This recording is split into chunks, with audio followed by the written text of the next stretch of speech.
Hello guys, and welcome to another episode of the What You Want channel.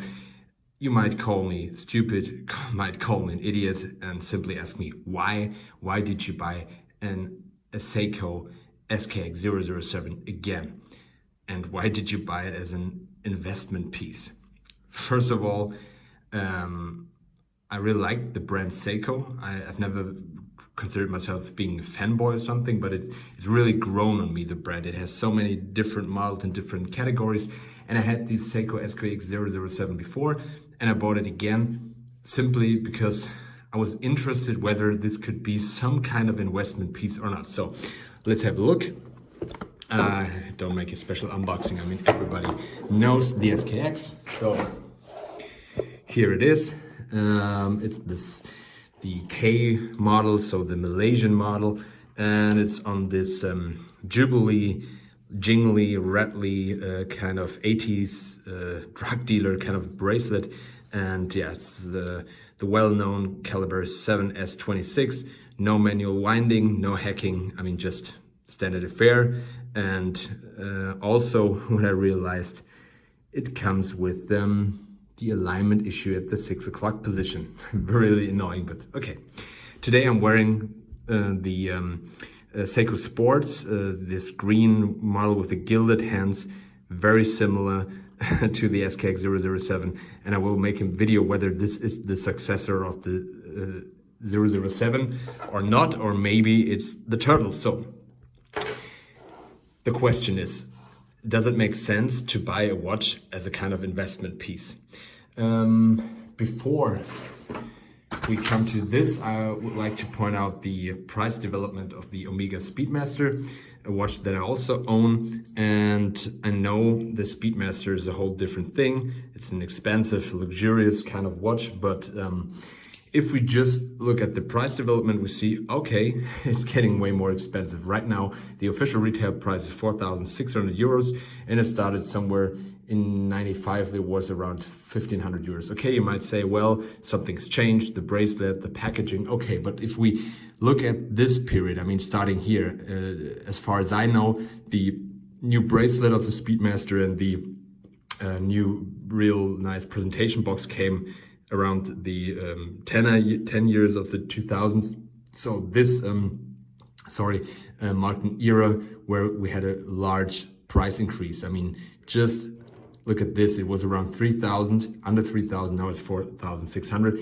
I know the official retail price isn't the price you might pay on gray markets, but it's close to that. It's around 3,500 euros as far as I know right now. So there is some kind of price development. So you might ask yourself whether this is a possibility that this could happen with the Skx 007 as well. I can just tell you, 2 years ago, I found this for 170, 180 euros on Amazon. Right now, they're selling there for, like, I would say unrealistic prices, around 350 euros. I got this for under 250 euros. And I also got the first one I had for 200 euros at the Dubai airport. So first of all, you have to look at the upfront costs, which is simply the price you have to pay while purchasing the watch. So you have to make sure that you buy the watch at the lowest possible price. And it would be also great if you can get it with box and papers. I would also buy watches without box and papers. I mean, whether they're legit or fake, you have to find out on your own. Many like sellers who sell fake watches also fake the boxes. And let me tell you, even the Rolex boxes are easily to be reproduced. They're not very nice. So box and papers is still something people look for. So I would try to get a watch with box and papers. And the next thing is I actually have to keep the watch in good condition. And this is a point that makes an investment in watches highly questionable, because we get the joy out of watches, at least when I look at myself, in wearing them. So keeping them somewhere in a safe, I wouldn't put that in a safe, but simply in the wardrobe or somewhere,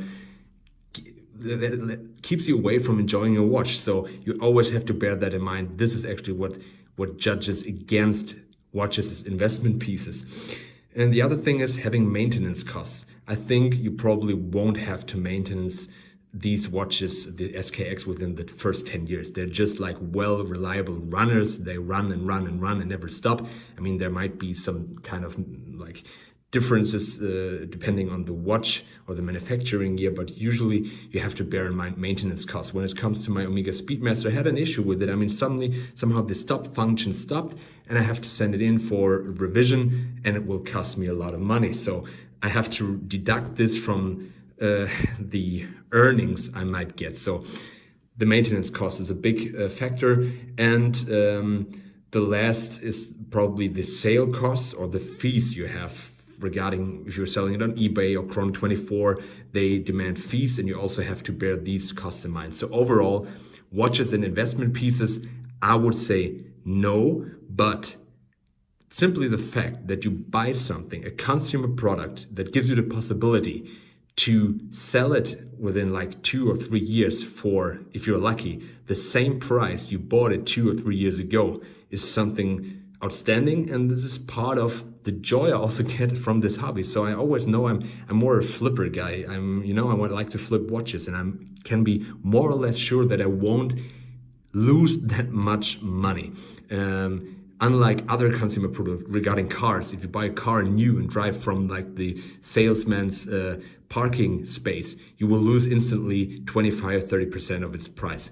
There are exemptions. I mean, the BMW Z7, for example, it doubled in value. The Carrera GT or something, some fancy models, and they were gaining value like old Porsches from the 1970s and 80s, getting more and more valuable, but it takes time.